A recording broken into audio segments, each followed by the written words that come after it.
Okay, guys, very, very welcome back.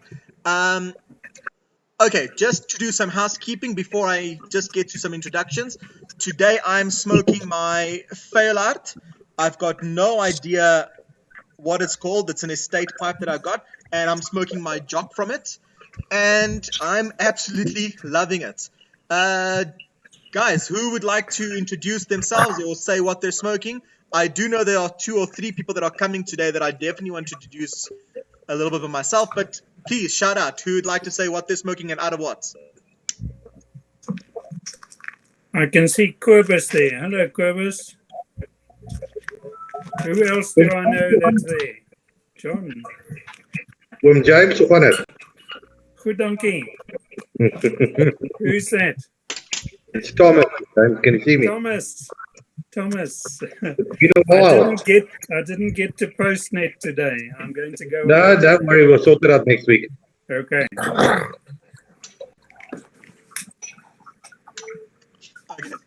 know what? Let's just dive straight into it.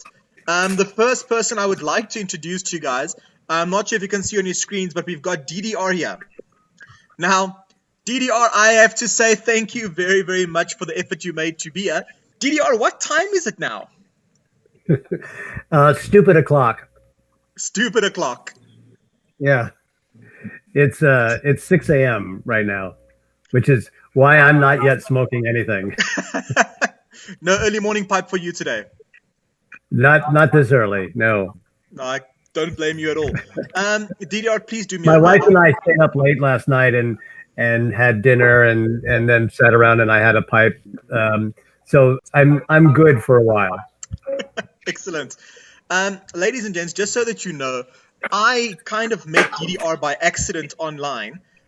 So when we decided to do this whole virtual get together, it was a very by accident thing. I told you about my nephew and how I got involved in all this. And then we decided to branch out a bit and get a little bit more people involved. And I thought of this fantastic thing of calling it SA Virtual Pipe Club. And I was so proud of myself because, you know, it's such a unique name. A little bit later in that week, I got a notification on Facebook to say, wouldn't you like to join the Virtual Pipe Club? And I said, but I have joined the Virtual Pipe Club. I'm in the SA Virtual. So apparently, there's a website and a YouTube account called Virtual Pipe Club. Now, DDR is the owner of said account. And every Saturday, at 8 p.m. our side, so Central African time, 8 p.m., you can actually join DDR for his pipe session with people around the world. And can I tell you, DDR, I have to admit, it's actually quite a lot of fun. The only person that doesn't find it fun is my wife. But the rest of the people I think are really thoroughly enjoying it. DDR, can you tell us a little bit more about what you do and where you are in the world? Sure. Well, I'm in the U.S. I'm in California, and by day I have a company that works with the Veterans Administration. So I'm a veteran myself. I was in the military back in the 70s, and right now I work with. I teach martial arts. I teach Tai Chi, and we teach yoga. And we provide free classes to all of our veterans. And so I'm in charge of the national network of instructors and organize them, make sure that they are properly credentialed and all that kind of stuff. So that's what I do by day. And then I have this unique hobby, I guess I share with folks around the world. And I thought it would be just a really kind of cool to meet people, especially in other countries, who had a different pipe culture maybe, or different habits, different kinds of tobaccos, different favorite kinds of pipes. I mean, I really had no idea, right? And so I was just really massively curious, and that's why I set up the Virtual Pipe Club.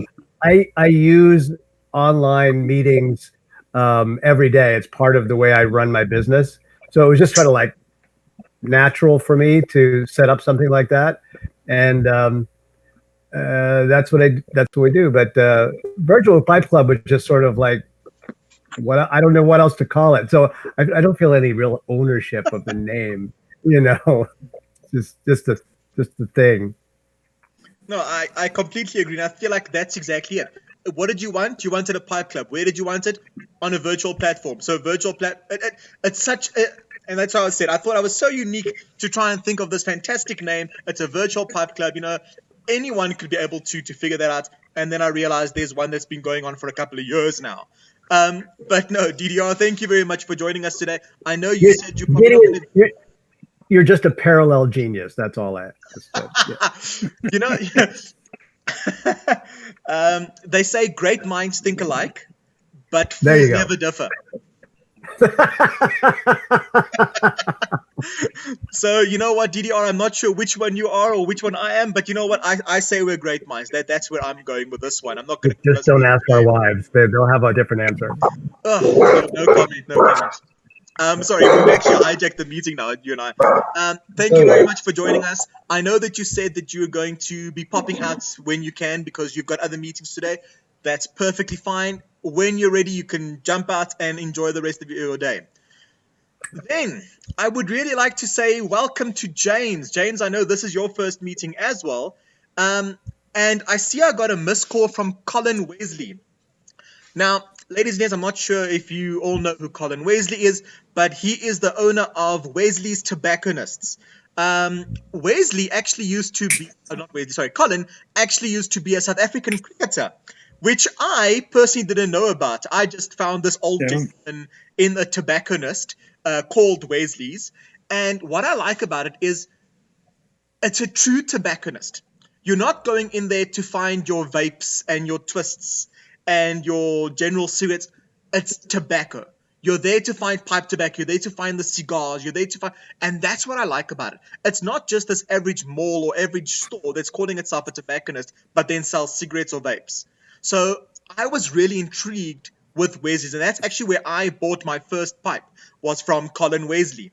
And I spoke to him, and I think his enthusiasm is actually what brought me to get into the so fondly.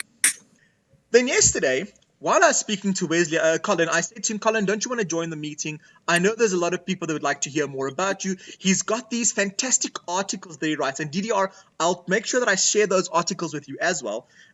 He's got an online platform, and you need to really go through these things. It's basically his opinion, but the write-up that he does is so good. And I've actually asked him to see if he can't, in the future weeks coming, maybe do an extract of what he does and how he does it. So then he says to me, okay, what are we talking about today? So I said, well, our main focus is on pipe restoration, and that's where Quibus is going to come in today. Oh, please, just by the way, none of us here are experts in the field.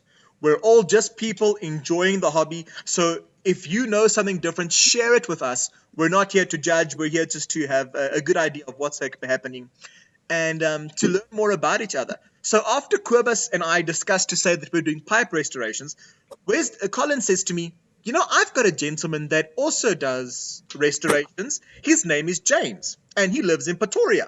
Now, James is actually the person that does the restorations for Colin Wesley for the shop. So you know what, Quibus? You've got your work cut out for you today. We've got somewhat of an expert in on the screen today, so he's going to be taking notes on you and critiquing every little thing. No, I'm joking. We're just going to be chatting, having a nice general chat. So, James, please tell us a little bit more about you. What are you smoking, and how did you get into this? Let me first of all say that I know Quibus very well, and I bow to his knowledge. He's the expert. I'm not the expert. I got into pipe restoration when I was forced into retirement, and I was looking for something to do. I was hoping to get a paying hobby. And I approached Colin in the beginning because I knew nothing about it at all, and I asked Colin if he would be prepared to guide me. And he very graciously accepted to do that. And I've had tremendous help from Colin. And I am where I am today because of Colin. That's exactly what I was saying, is Colin really is an amazing man. He knows what he's talking about, and he really has a way of getting people engaged. So you might find that I pop out for a minute or so. I'll leave the screen on just so that I can see if I can get hold of Colin, because I know he is struggling to come onto the platform. So then what I can try and do is, while Quibus, you are describing and explaining, I'm going to see if I can get hold of him. Then just one last thing, James. What are you smoking? What are you smoking? Out of what are you smoking? And what are you smoking? There we go. I'm smoking in a Peterson 314 Premium that I got from Colin. And I've recently found a tobacco that I am rather partial to. It's a Van Erkom's tobacco. It's known as Haven number 13. It's an aniseed aromatic. That's quite interesting. I have not actually tried that. I am a big Van Erkom's fan, I have to admit. That's why I said I'm smoking Jock today. It's one of my favorite blends. I just cannot get enough of this stuff. Now, DDR, I don't know if you know this, but obviously most of us are in quarantine and lockdown. And there goes my wife. We're all in quarantine and lockdown and all these things. And we're on different stages at the moment. So at the moment, we're on level 5, and level 5 is the highest stage that you can get. So there's minimal movement around and all these things. So one of the things that was cancelled is tobacco and alcohol. So no tobacco products are allowed to be sold of any sort. On Friday, we moved to level 4, and we were told that tobacco will now be sold. On Thursday, we got a nice little notice to say, oh, by the way, no more tobacco will be sold in level 4. So there are so many people that were supposed to be here today having their tobacco, showing off, saying, nah, I've got... And not everyone can do that. So it's very hard. So when you think about that, so a lot of people are saying, but why didn't you stock up? I've had tobacco since 2006, which I'm still smoking. Well, I'm sorry, I didn't realize we could actually, cellar the stuff and keep the stuff and make it age. And we're all learning. But I promise you, when the tobacco mill stores open, no one's going to make that mistake again. Okay. Is there anyone else that would like to comment or tell us what you're smoking? I'm currently smoking a Vaughan pipe with normal black Cavendish that I'm actually quite enjoying. And just to reiterate what you were saying earlier regarding James and his restorations, I've known him, James, for quite a couple of years now, and highly recommended. Any recommendation, any refurb on a pipe that we've done, it's always been top notch and very affordable, and highly recommended. James really nice stuff. Thanks, Thomas. There you go, James. I see everybody singing your praises today. I'm very impressed. Thank you. It's good to know. Okay, Quibus, without any more waiting or anything, I'm going to hand straight over to you guys. You'll have to excuse me for a minute. I'm just going to see if I can get Colin online. But Quibus, please take over, and it's all yours. Thank you very much for offering to do this.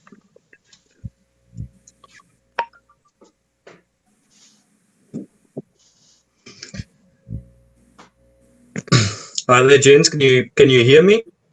Yes, I can. The audio is a bit poor on my side. It almost sounds like electronic music every now and again. So if you can just give me a thumbs up if you can actually hear me.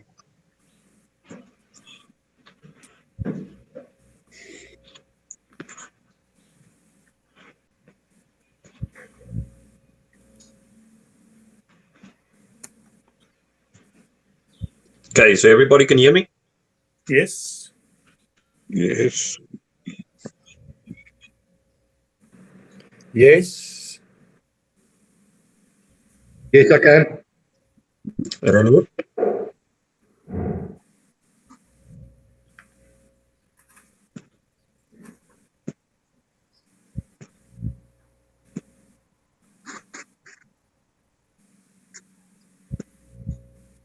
Sorry, guys. I can't hear any of you, so I'm not entirely sure if you can hear me. But well, James, if you can hear me, can you just give me a heads up?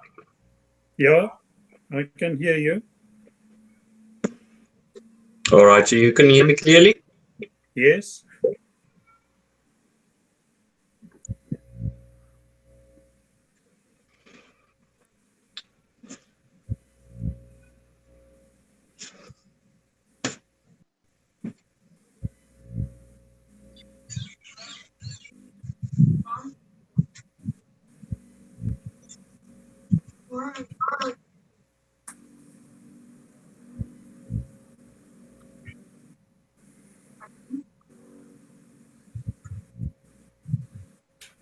James, take over. We've lost Cobus. Chaos and anarchy are ensuing. I'm not sure what Well, Cobus, he was going to talk about restoration. I've not prepared anything, so I don't quite know how we should go forward. James, if I can make a recommendation, I know a question that comes up more often than not is care of the pipe. And I'm not talking about the daily care. I'm talking about a little bit more detailed care for stems, bowls, etc. How do you take care of your pipes, James? Well, it's typically what I do when I do a restoration of a pipe. I ream probably first, and then I do salt and alcohol washes and a number of washes. One of the things that I've learned is that if a pipe is not smoking sweetly, you must do an additional wash. I have a friend who did up to 8 washes to get the pipe to turn sweet. Now, it's very difficult for a restorer to know when a pipe is sweet because I do not smoke my client's pipe. And in the beginning, I used to do just 1 wash. And when I learned from my friend that you may need more than 1 wash, I tried to work out a system of how to tell if the pipe was turning sweet. And the way that I do it now is I watch the color of the salt when the alcohol evaporates. And when the tars are drawn back from the briar to the salt attracts them, it turns a color.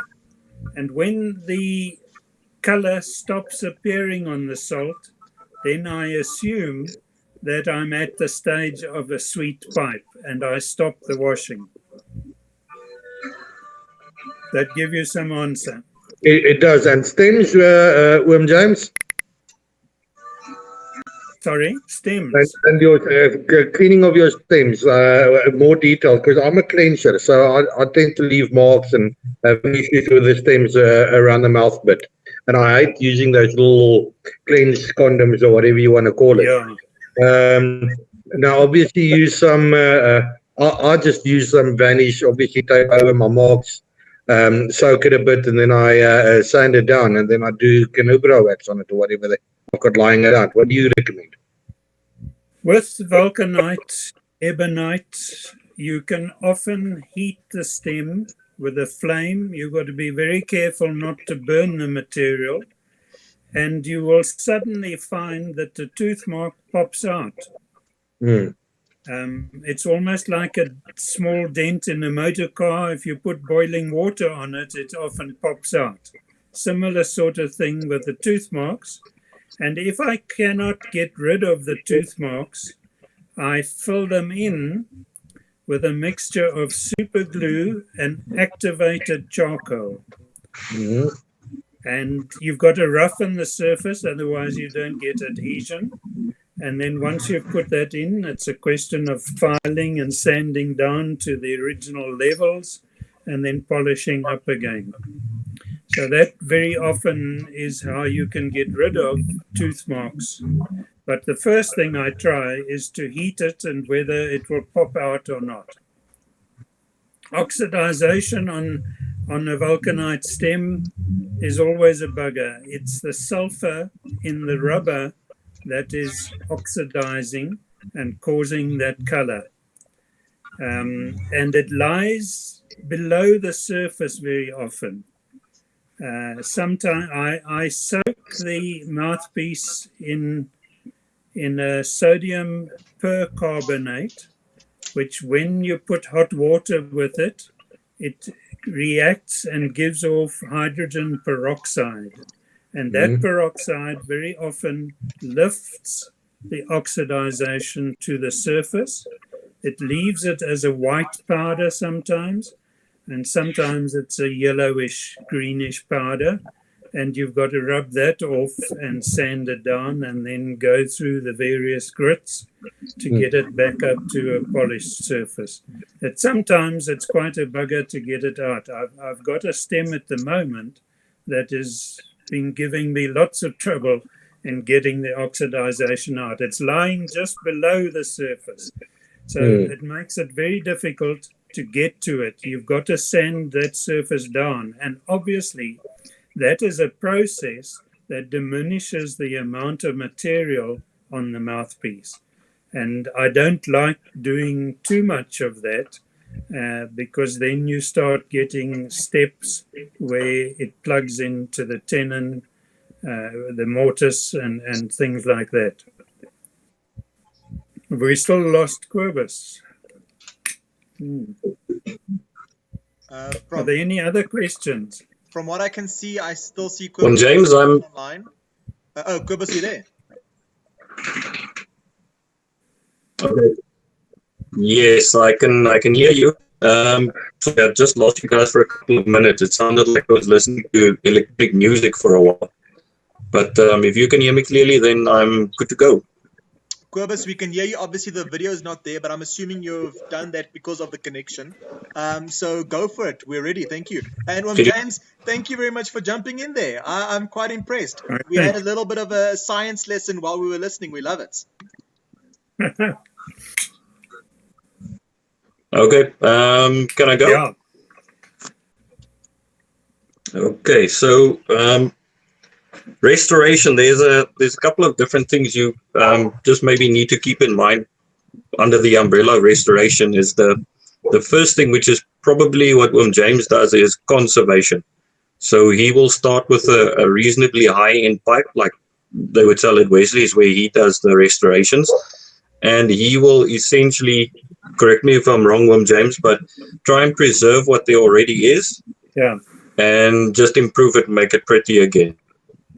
Then you get restoration, where you would physically sand bowls down, you would sand down stems, you would repair dents and things in it and cracks and faults. There's action in there. But in both those cases, the first thing you would need to do is you would need to clean the pipe first. So can you guys see this guy over here? That's pretty typical of a uncleaned, unrepaired estate pipe.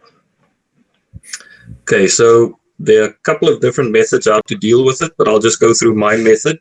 There should be quite a lot of overlap between my method and James's method, and it will depend sort of on what you've got available in the house already, or what you can get your hands on in the shops around you.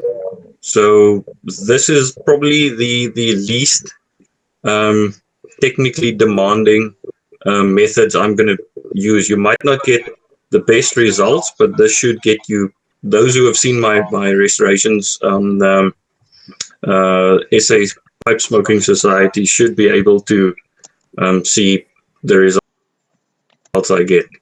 So first things first, you would need to do an assessment of what you're going to do. Are you just going to clean this up so you can smoke it? Do you want to conserve what there is, or do you want to restore it? So second step then is you need to get all that chamois out of there. And the first thing I would suggest you do then is I take warm soapy water, and I'll scrub all of this as best as I can. The same with the stem, just normal soapy hot water, and let it dry first. Once you've done that, you've removed most of the gunk on here, and you can actually see what you're working with. And I would typically then remove the stem. Just be careful when you do remove the stem. Do it as carefully as you possibly can, because you might break that off. Because if this has been sitting with a tarry mortise and tenon, it's going to be like super glue, and you could easily snap that tenon off. Okay. Corbus, My sorry. Sorry to interrupt. I want to just make the point that very often when you try and open that stem, it sits very tight. The trick then is to put it in the freezer. Put the whole pipe in the freezer, half an hour, maybe a little longer, and then try again. If you're still not successful, put it back in the freezer, and eventually you will get that stem to come out. Sorry to interrupt you, Corbus. No, that's a good point. Yes, I would recommend doing that.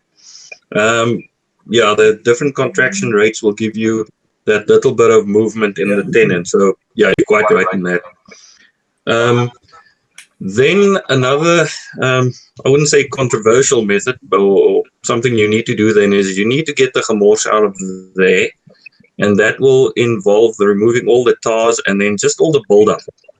Now the buildup is reasonably easy to get off. Just scrubbing and washing and reaming will get that out. But embedded in the wood itself would be 10,000 years worth of old tobacco juice. And for that, you will need that. You're probably seeing this the wrong way around, but that's also isopropyl alcohol. And you would need some coarse sea salt. Not fine iodinated salt. That's going to leave sort of a funny taste. So you would fill the bowl. Can I stop you there? With, yeah. Sorry to interrupt. I've heard sea salt. I know it's not normal table salt, but I've also heard people using kosher salt. Have you tried that? Do you know anything about that? Sorry that I'm interrupting you like that. Yeah, that's fine. You need to stop me, otherwise I'll just ramble on, and by the time we get to the end, the question won't be relevant. The sea salt, kosher salt, basically the same thing. It must just not be iodinated salt. You can use it, but it will give sort of a, I don't want to say metallic-y taste, but it does give some sort of aftertaste for the first couple of bowls. You can use it if you don't have anything else, but normal sea salt goes in there. At this point, the stem would be out, so you'll just have that. And I normally plug that in with some cotton wool, fill that up with the sea salt, take some of this, and top up the bowl. I'll then take another piece of cotton wool and seal the top of this, and I'd leave it like that so it can dry out very slowly. Once you remove that cotton wool, you're likely to see a very brown, sometimes even black, yellow, tainted salt. So that salt won't be white anymore. It will have this, almost this color, yellowy brown color.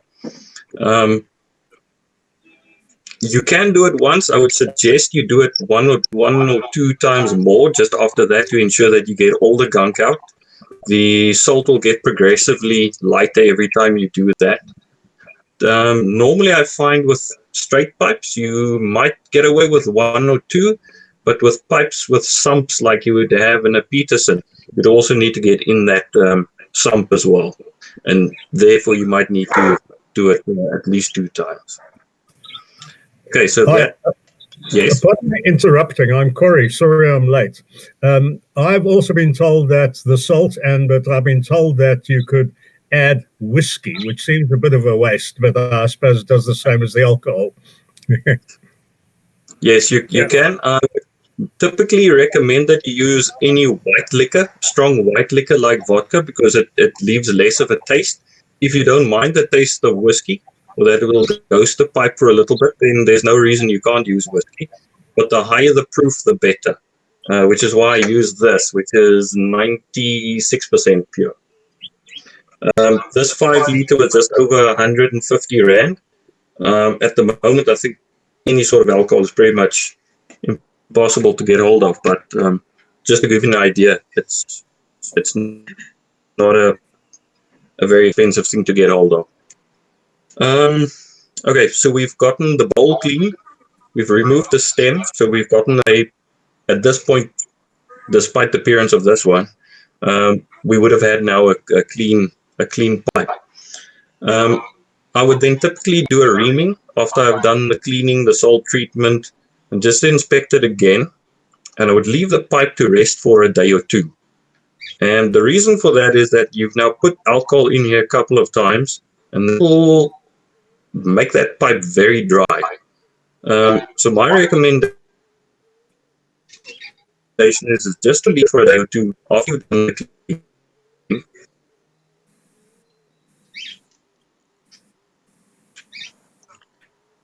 Cobus, I'm going to stop you there for a moment. We've lost your You audio. want to read Sorry.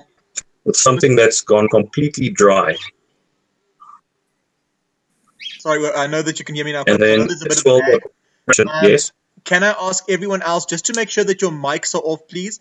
I know that it sometimes interferes when there is a lag problem. So everyone else, please make sure or ensure that your mic is turned off just while Cobus is giving the presentation. Sorry guys, it just makes it a little bit easier. Cobus, please continue.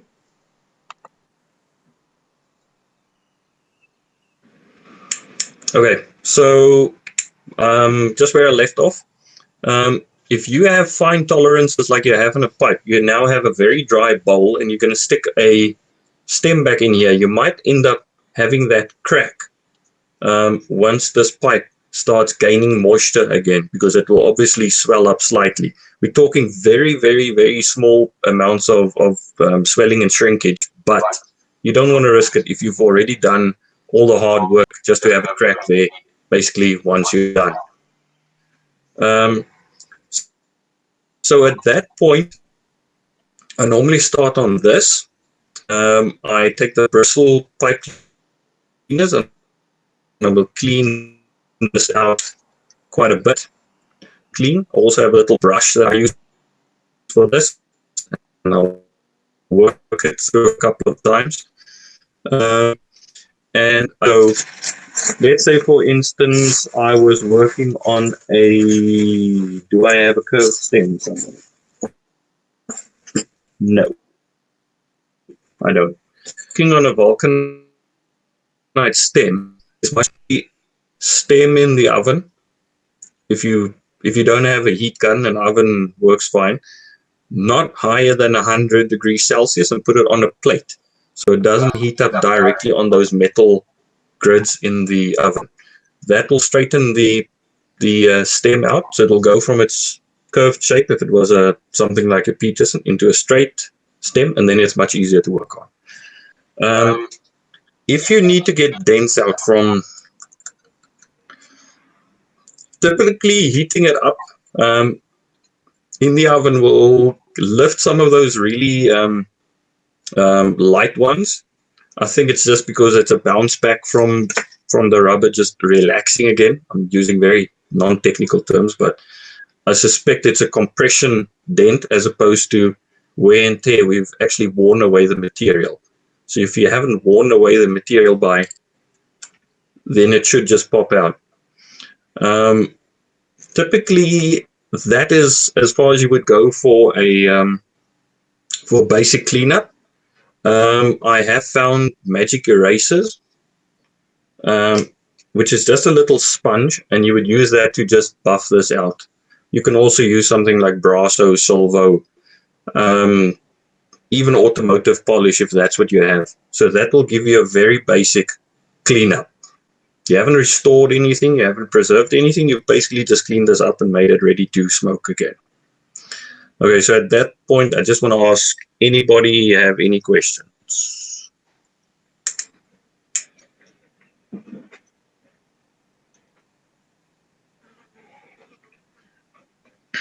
No questions? Can I carry on, Gideon? Hold on, it's Corey over here again. Hi. Sure. If I've missed this, I've got a bunch of pipes that I've actually chewed the end off, or half of the end off.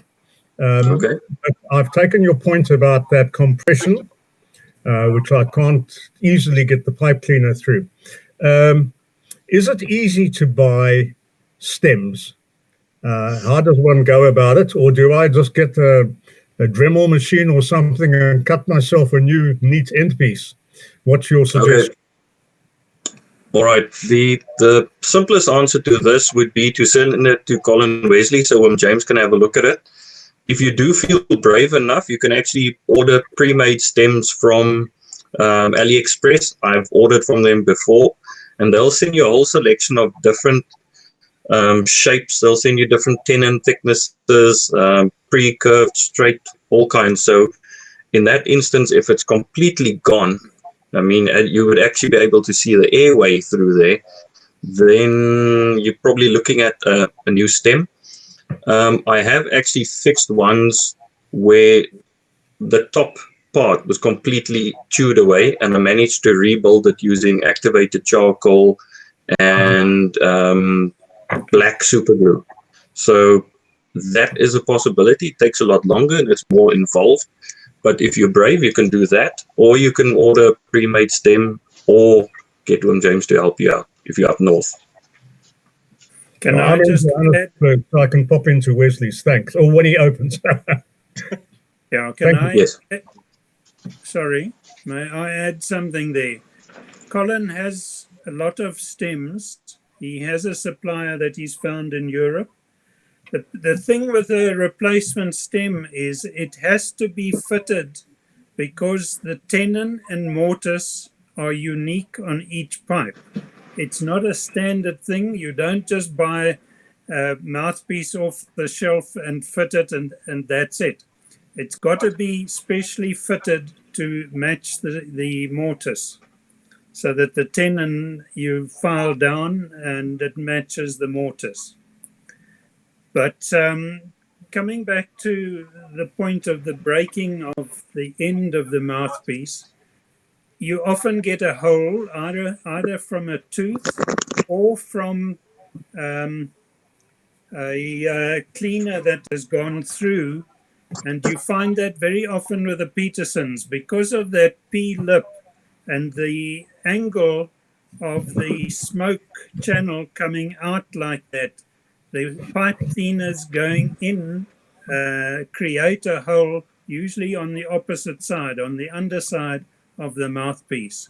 Now, those holes can be filled in and it will match the rest of the mouthpiece. So it is a possibility to fix ends of mouthpieces that are either have a hole or have chips out of it or something like that. You do it with the activated charcoal and super glue. Cobus uses black super glue. I use thicker super glue to do that. Yes, that all can be repaired. James, I completely agree with what you're saying. I had one of my Lorenzo church warden stems actually break, and I took it to Wesley's or to Colin. I said, please, can you have a look at it? He said, okay, well, it is broken. Leave it with me for a week. I promise you in about 2 days' time, he phoned me back saying, I've got a replacement stem. I had some lying around. It was very easy to replace. And I literally just bought a new stem. It was very, very easy for me.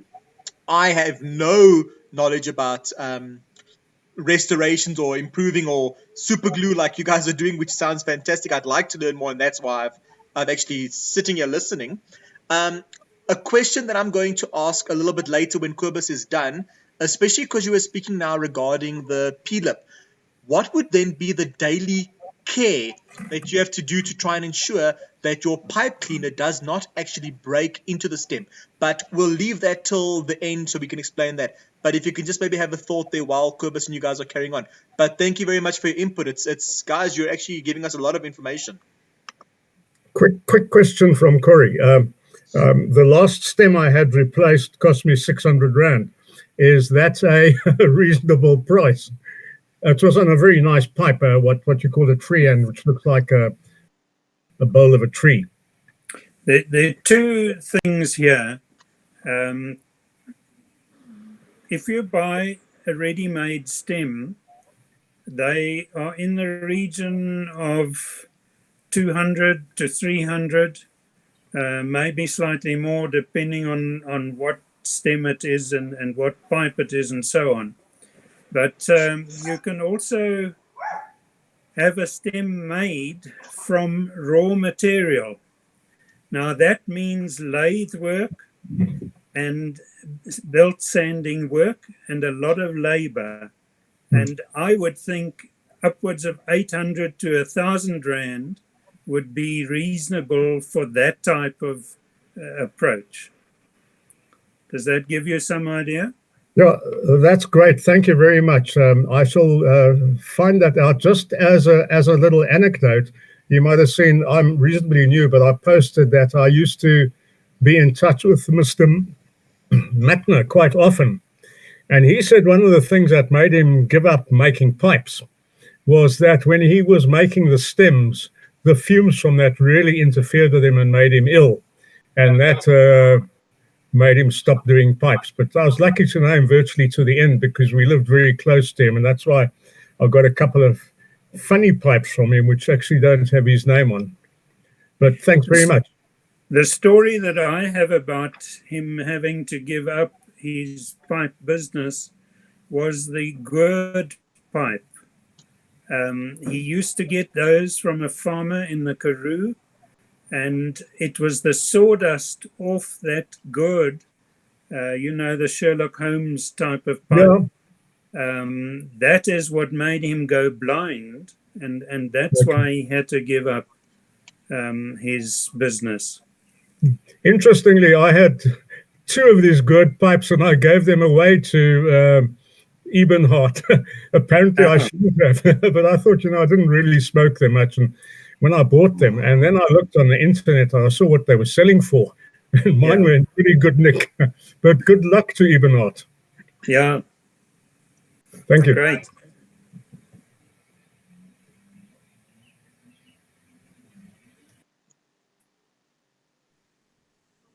I think that's it for questions now. I don't see anybody else asking a question. If there is, please pop in. Otherwise, Cobus, back to you. Thank you.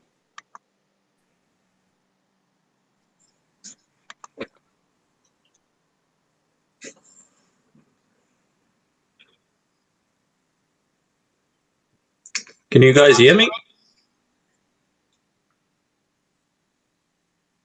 Yes, I hear you, Cobus. Okay, just to check on you guys, I'm listening to electronic music most of the time when you guys speak, so it sounds like I just hear bits and pieces. So I did hear something about pipe stems being expensive to repair. I live reasonably close to Charles Goudswaard, our number 3 pipe maker in South Africa, and I say that with a smile, but anyway. A length of vulcanite that long is probably costing in the region of, depending on the quality and what it is, 300 or 400 Rand. And then you have to do some milling work on it. You need to hand cut the stem itself, and you need to form the button, and it's not a quick job. So I think if you're getting a stem made for under, I don't know, I think 800 Rand, you're probably doing well. It is hard to swallow that. It is a lot of money, but it is also a lot of work. The other thing I heard was the Peterson comment James made. I caught a bit of it about the underside sometimes wearing through. It's something I've experienced as well, and I would say about on half of the Petersons I've restored, I've seen that. At this point, I have about 60-ish Petersons in my collection, and so that's a reasonable sample size.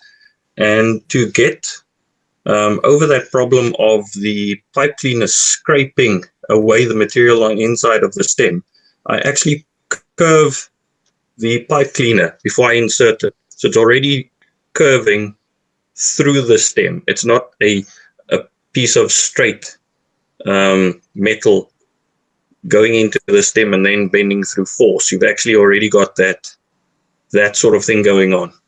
Does that make sense? Yes. Cobus, can I make a comment there?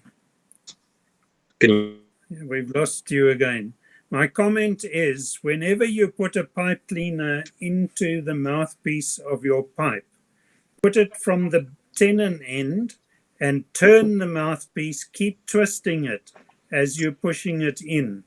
And that way, very often, the very sharp pieces of wire at the end of the pipe cleaner don't dig into the airway. Okay, I'm sort of hearing bits and pieces again, so I'll carry on, guys. And if you couldn't hear, then what I might have to do is I'll have to do a little write up on the group, and you guys can read up on it again. Are you good with me carrying on to the next step? Yes, thank you, Cobus. You can carry on. I know it's music to your ears here, electronic music. Thank you, carry on. All right. So the next step would then be, okay, so you've done clean up now. Now you're ready to go a bit further with this and get this into really good condition.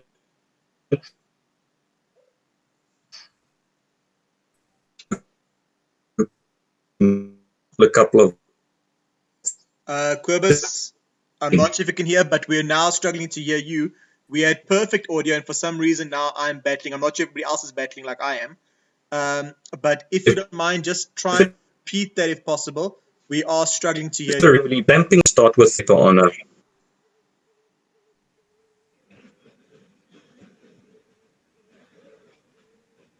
Gideon, maybe I should disconnect and try and reconnect again. Will that help? Quibus, if you don't mind, I don't know if it's going to help, but you know what? Rather, let's try disconnect for a moment. I'll just open it up to the panel just to have a general discussion. But if you don't mind, yes, please do that so we can just see if that helps. We're very interested in what you've got to say. Right. Then, James, I'm going to go straight to you if you can hear me. I know there's a couple of guys that have also been speaking. What I'll try and do, and I'll try and send a photo. Before I even knew that all this was possible, I actually had a stem break on me, which I've fixed with regular bamboo. So I went to my local hardware store, which was Builders. I bought the bamboo rods that you actually put in to help your plants grow, and I've just cut off sections, which I then cleaned with a wire brush or like a wire hanger, just to get the little bits out before I cleaned it. And that is a very good attempt, let me put it this way, attempt at getting a pipe. I'll see if I can get a photo and put it on the group for you as well. But that seemed to have worked before I knew that this could get so involved and so interesting. Have you guys ever tried something like that? Gideon, I haven't tried anything like that as yet, but I often get mouthpieces where the tenon has broken off. And what has to happen then is you've got to drill that tenon out and put a Delron tenon fitting in and then reconstruct the mouthpiece that way. But I've never done it with bamboo, but you do get pipes with bamboo connectors. They very smart looking pipes very often. Mine was a very homemade thing, like I said, nothing impressive, but like it was a very good idea just to have a temporary fix until I could get it professionally fixed. But thank you very much. Like I said, I will try and post it on the group just so you can have a look at it. Like I said, nothing fancy, but it did work. So you know what, practicality over pretty. Quibus, it looks like you're back online. Your video looks much better. I'm going to go straight back to you, please, Quibus. Thank you. Okay, is the sound good? That's much better. Okay, good. So I don't know where I lost you guys. I'll just start over again. You've gone through the cleaning process, and now you want to do some making this pretty. And if it's a valuable pipe, this is where you need to be really careful. Let's pretend for a second this is something fancy. This is a Daniel. You will need to be very careful that you do not damage the stampings on it. because that's where most of the value in the pipe could possibly lie, because it will depend on years and type and grade. So that's why those stampings are very important. Typically, I would start by doing a 600, 800, 1000, and 1200 grit sand on this. And I will do that for entire bowl. But normally this last, let's say 12 millimeters, somewhere around there, I'll tape off. So I'll do the bulk of the sanding here, and then I'll fade in that sanding. Otherwise, you might end up with a step. The same would apply to the stem. You would sand that with the least abrasive sanding paper you can get away with. And you're only doing that so you don't end up with a, almost like a saddle bit here where you have a straight shank and all of a sudden there's a little step down in the vulcanite and then it carries on. So you need to be cognizant of that join there, that you don't end up with a step. So try and fade your sanding in at that point where you'll have the least amount of abrasion and material removed at that point. Okay. I try and do most of my sanding with water paper.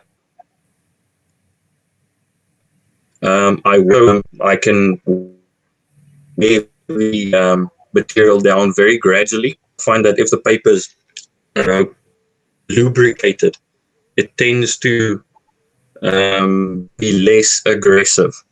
So like I said, 600, 800, 1000, 1200. And I will do the same for the stem. Once I've done that, typically I would change over to a wheel. In this instance, I've got wheels. I've got a stitched wheel, which is a very stiff, hard wheel. Now this is going to sound expensive, but it actually isn't. So I'll just give you an idea. I'll take the stitched wheel, and I would put it into the chuck. You can see it's just the bolt with a washer on either end. And I've put it in a normal drill, a normal power tool, normal, nothing fancy. It's not even a fancy machine. You probably have a hammer drill or a normal drill in your garage already. So I'll stick this in there, and I use the Rebuff compounds. So this is the brown compound. I'll get back to the cost of this. Don't worry about it. And I would use this wheel to do the initial buffing. Then take alcohol and wipe most of that wax or compound off. And then once that is done, I would switch to a slightly different wheel, which is this one. It's called Swans Down. It's like a little stack of circular cut lappies, and this is much softer. And I switch over to this compound, a light blue compound. Again, I would take the alcohol and to remove any buildup of the compound itself, because it's pretty much like soap, and it will stick on there if you have too much compound on the wheel. And then finally, I would use another wheel, and I would do a final buff with Canuba wax. Okay, I would do that on both the bowl and the stem, and by this time, once you've done that, you pretty much have a brand spanking new pipe. This will be glossy black, and this would basically almost look like it's been shellacked. It will be very shiny. For a rusticated pipe, I would follow the same principles on the stem, but I would use a small Dremel bristle attachment to clean out the rustication, and I use nylon bristle rotary tool bits to put the wax and the compounds in there. The reason for the bristles is obviously it can get into all those little hidey holes and imperfections and rustication, knurling, whatever you want to call it, gouges, and get the compounds out. But at that point, like I said, it will basically be a brand new pipe once you've done that. Okay, costs, because this all sounds expensive now because there's wheels and compounds and all of these things involved. It's not expensive. I do all my work with this. How much does that cost? I don't know, 400 Rand, but you probably have that already. 3 bolts and 3 wheels. That's about 30 Rand. That's about 60 Rand. That's also about 60 Rand. They're just different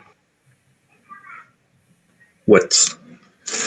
But for, let's say, 100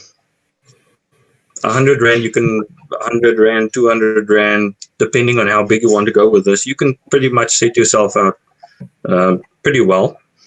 The compounds come in these big blocks that will probably last you forever, and they run at about 50 Rand for a compound as well. So in this instance, I've got 3 different compounds, and the wax and all of that would cost about let's say where you buy it, probably around 250, and the setup of the wheels probably also around 150 to 200 Rand, depending on where you buy it. So for professional results, or close to professional results, fork out the 500 Rand. You can also use this as a cleaning kit. So every time after you smoke your pipes and you're ready to pack it back in the rack for the next week's smoke or the next month's smoke, depending on how often you would smoke that pipe, you do that combination. You clean the pipe normally with your pipe cleaners, and then you just put your pipe and your stem through the Carnauba process, and that will clean it and make it shiny and new again. Make it look nice, and that Carnauba wax will also protect the against oxidation on the stem. Another thing you can do. Sorry, may I stop you there? Yep. To prevent oxidation on the stem, I find that if you take lip ice, an unflavored lip ice, and just rub that over the stem, it often helps to stop the oxidization. Mm-hmm. Yeah, correct. That will help. It obviously forms a barrier. I often use automotive silicone spray. It has no taste, it has no smell or anything, and I would just spray a tiny amount on it on the stem, and I'll just rub it in. That seems to feed, for lack of a better term, the rubber as well, especially on very old stems. That seems to help it a bit. But I find that the Carnauba wax does a good job. If you can't find Carnauba wax, it's fine. Then use a lip ice, use oil. I suppose you can use even any mineral oil like baby oil, for instance. And another common problem that James would have been aware of is people who chew the end of the stems. Now you can actually see my tooth imprints there. This is actually just shrink wrapping, heat shrink for electrical purposes. I buy the 20 millimeter wide one. It comes as a meter long length. It costs about 20 Rand. Cut them into little sections, put them on the end of my stem, heat them with a lighter. They shrink and fit tightly on the stem. There you can see. And it's not thick at all. It's only about 0.25 millimeters thick, so it's not like a thick piece of rubber you're chewing on. And for you guys that do a lot of clenching or do outside work with your pipe like I do, then that actually prevents a lot of the issues and discoloration and chips and dings and things that you would put into your pipe stem. So before I go any further, any questions? With your pipe care and in between smokes, I normally store it, but instead of using lip ice or anything, I use beeswax. And I rub it down with beeswax, leave it a couple of seconds or minutes to dry, and then I buff it up with normal toilet paper or whatever the case might be. And it also seems to be helping. Beeswax up, and I find it not to be sticky. Anything else, the automotive stuff I found to be sticky. Actually, nice getting stuff onto it and getting that thing good. Maybe I just used too much of it. Okay. Sorry, does somebody want to say something next? Yes, Quibus, can you talk about the speed of the wheels? I learned from hard experience when you're working on acrylic mouthpieces, you can very easily get flat spots if your speed of the wheel is too high. All right, that will depend on two things. Yes, the type of compound you use, and then the speed that you have the machine set on. I typically stick to 1,000 revolutions, which sounds very slow, but it is. That's just to avoid any sort of burn. The compounds I use with the acrylic, though, are slightly softer, like this one, for instance. It takes much longer to buff, but it doesn't heat up as much. I can get into those compounds, but the main thing that I've left out to some extent is stem oxidation. I'll handle that completely differently. Vulcanite is very forgiving. Acrylic, like James said, can be a bit tricky to work with.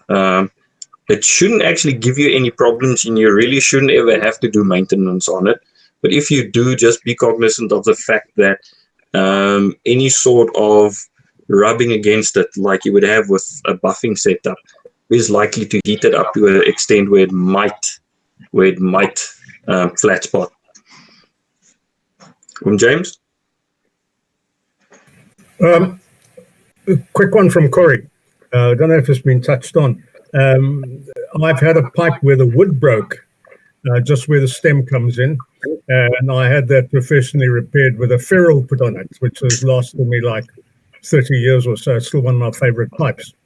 But when the wood actually breaks, stay close to the bowl, like over here, I want to glue it together. What glue should I use? The best would probably be something like super glue. There are other glues that you can use, but super glue tends to work really good, and it's not toxic once it's set. Some other glues with heat and moisture could still give off some fumes, but when super glue dries, it becomes inert, completely inert. You can chew it. You can have it on your skin. That's not going to do anything. So I would recommend you do that. And to stabilize it, I would recommend, I've actually done that a couple of times, where I would insert a metal tube at that junction.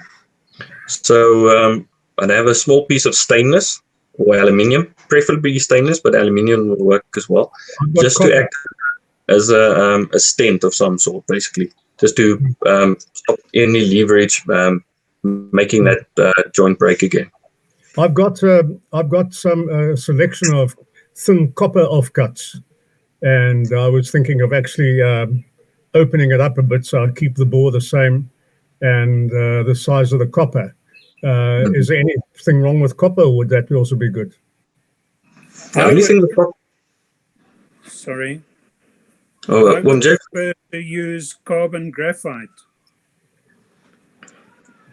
I would use carbon graphite pipe in there. It's stronger than copper. It's stronger than the aluminium, and you may have to drill out to take the thickness of that pipe so that you keep your airway size the same. So should I salvage one or two of my old fishing rods that are graphite? Yeah, but you've got to get the size. Yeah, I understand that. I'm working on one at the moment, and the size, internal diameter is 3.8 millimeter. So it's a very small thing. I don't know that your fishing rods do. Thank you. Okay. So far, I've basically given you the broad strokes of the restoration, but where most of the difficulty normally comes in is with the stems. Now, I wanted to handle that separately. So I've shown you basically how the buffing and all of that is done, but you are likely to always have issues with this part of the pipe, much more so than the bowl. The bowls I tend to have very few issues with sorting out, but that can be very tricky. And the method that I use is I use Vanish Power O2 powder. Comes in a little pink plastic tub. Mix it up with warm water, and I put the stem in there. The stem will start to bubble and gurgle and go crazy and turn that solution brown very, very quickly. And it will turn the stem white, green, yellow, any one of those colors, at which point I normally take it out. That oxidation would then be slimy, and I take something like an old credit card, and I scrape all of that gunk off. Once that gunk is scraped off, that's oxidation that's been removed. Now I'll place it back into a fresh solution, and I'll do it 2 or 3 times. And normally, if I do that enough, I wouldn't have to do much sanding, because it seems to get rid of most of the oxidation. The downside with that is you might not get all the oxidation from below the surface out. So you'll go through all of those steps, and then you'll still have a beautifully high gloss pipe with a pitch black, well, what supposedly should be a pitch black stem. And if you walk into light, you see, oh no, it's gone brown. So I would suggest you get something like the Vanish Power O2, or even bleach if you really want to use bleach. Warm water, make a solution with it, put the stem in there, and go through the steps like I just said. Once you've then done that initial cleanup of the oxidation, you can start looking at the imperfections, and that's where you would start using things like the glue and the charcoal to start filling in dents, and then reforming and reshaping the stem back to your original. James, is there anything you can add to that? No, it's quite possible that the button has worn down a lot, and you can rebuild a button with that material, the glue and the activated charcoal. So there's quite a lot you can do in rebuilding that stem. If I might add, Quivers, just on the Vanish. Now, I've had it in the past as well, where I just dab some Vaseline on any insignia or marks on my stem that I don't want to get damaged. And it seems to work quite well. The Vanish doesn't penetrate the Vaseline, so you still manage to save your insignia on the actual stem. Yes, you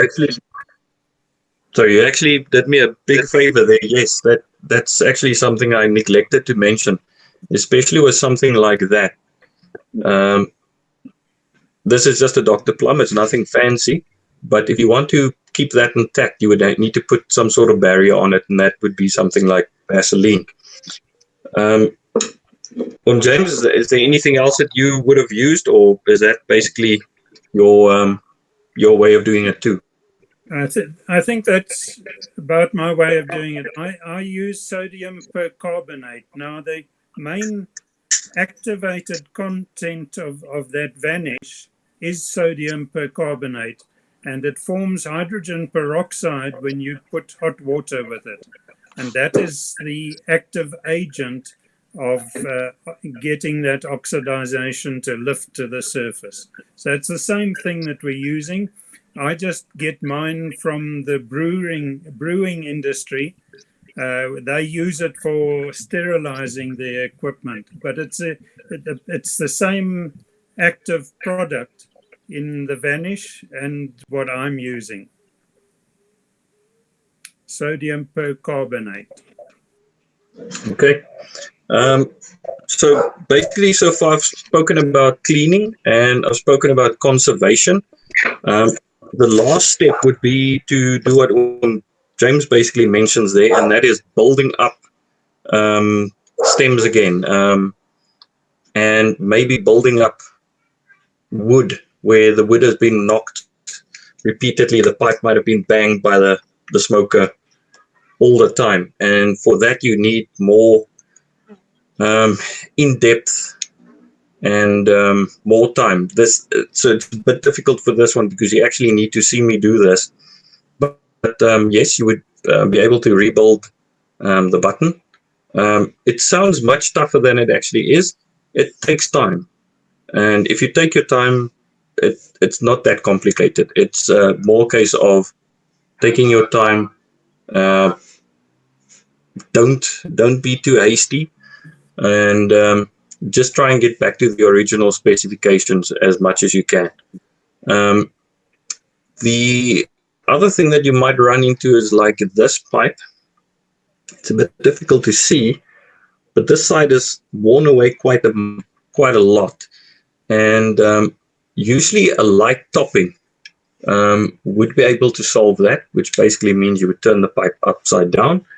You get a flat surface, you put some sanding paper on there, and you would just do that lightly until you see you've removed most of the damaged material on the top, and you've got a clean surface to work with again.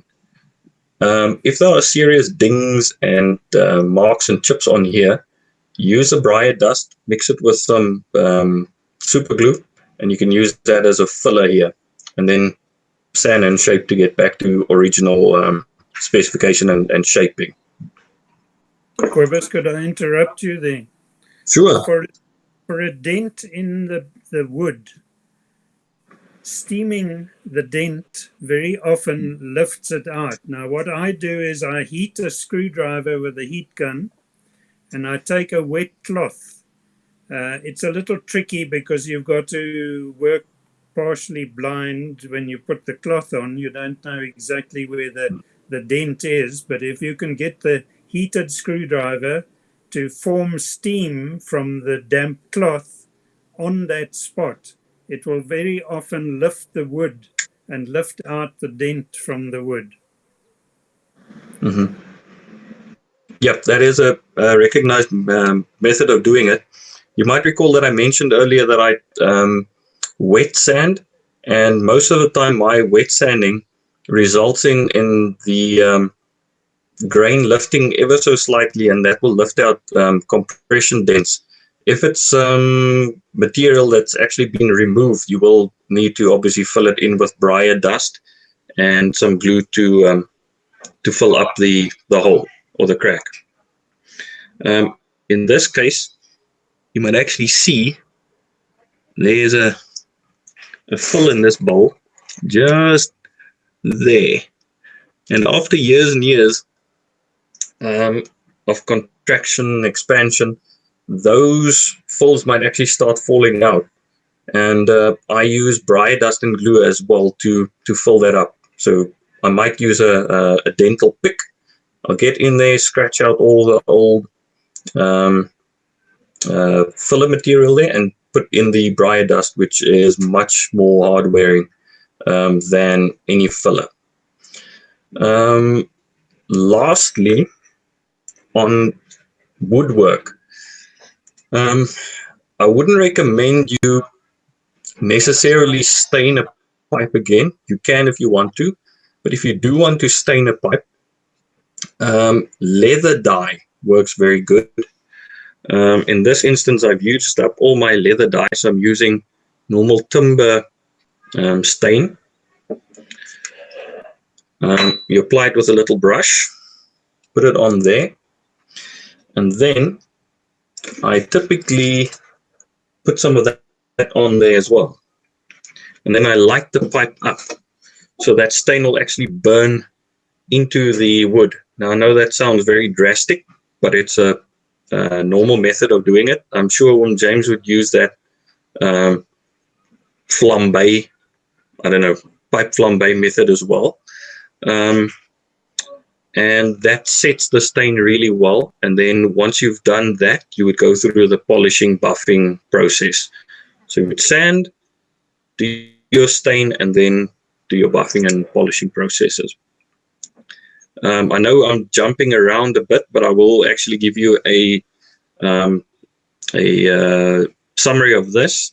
And if you type in my name in the search bar, of the South African Pipe Smoking Society, you'll actually see I did a write-up where I just did stems, where I just did staining, where I just did sanding. And I give you the steps and the equipment you will need to do each of those steps. Any questions?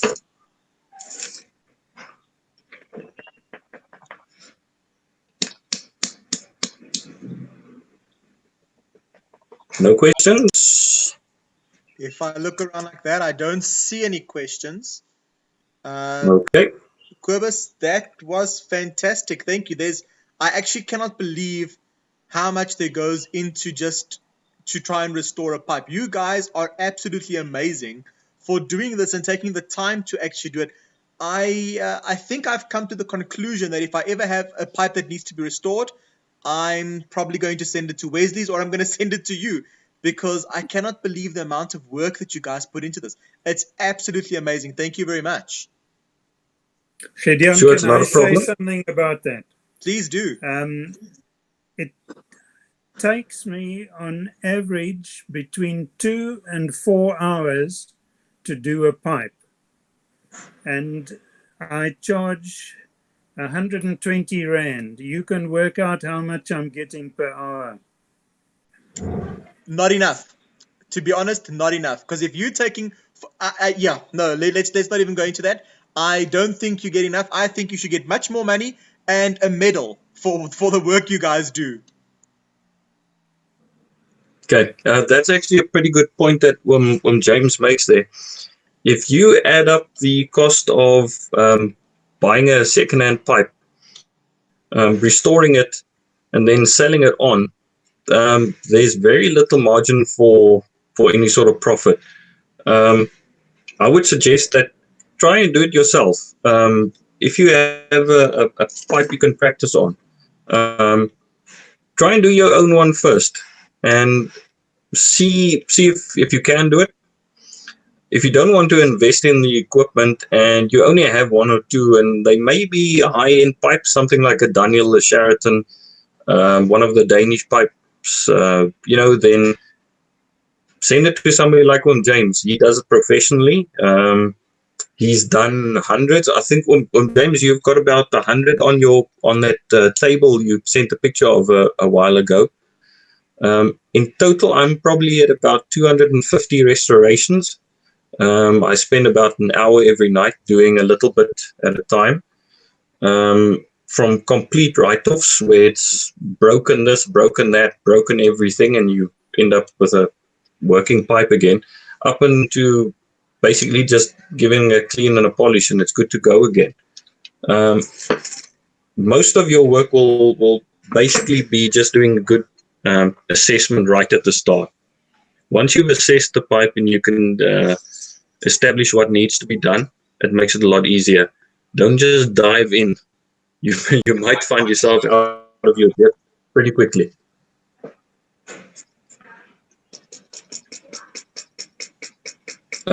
Any comments, anything I can answer, anything I can add to that? I don't see any comments, so no, fantastic. Thank you very much. It definitely is a project, and I think if we had all started this before the lockdown started, I think we would all be able to discuss this very quickly with you, but that is absolutely fantastic. I am going to move this a little bit further on.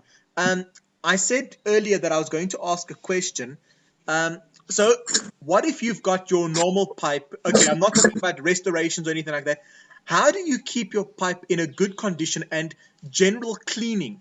What would you guys recommend? And I'm talking to everybody on the panel now. What would you guys recommend to do as a general cleaning so that your pipe doesn't get to a state where you actually have to try and restore it? I'll just start because I'm the guest speaker. The first thing I would do is let the pipe cool down. Clean out the dottle, clean out the patch. Then run your pipe cleaner through. Run a pipe cleaner through that's got some of this on it, or whiskey or rum or any high-proof liquor, and take some kitchen towel, the paper towel, put it in there, screw it in there so it can get all the gunk out and toss it out. Then you've pretty much done everything you can for the inside and the stem of the pipe. For the outside, give it a wipe, microfiber cloth, and like I said, I always use the silicone and just spray a tiny amount on there, and I would leave it. Later on, I obviously got the setup where I can use the Canuba wax and stuff, and then I'll put that on. But for normal day-to-day cleaning, just get the gemors out of there. Don't leave the pipe for a week and to sit in its own tar. Clean this airway, wipe the outside of the bowl, and never, ever, ever knock the pipe on its head or against your shoe or against your dog's head or whatever. Turn the pipe over. There, I did it on the bench now. There, it's done. Simple as that. Paper towel inside, uitgesorg. Next. Any other comments on that? Any other way that you guys think that we could clean our pipes? Because I think, Cobus, I think you've said a mouthful. I think you've actually touched on everything. But is there any other methods that anybody else does?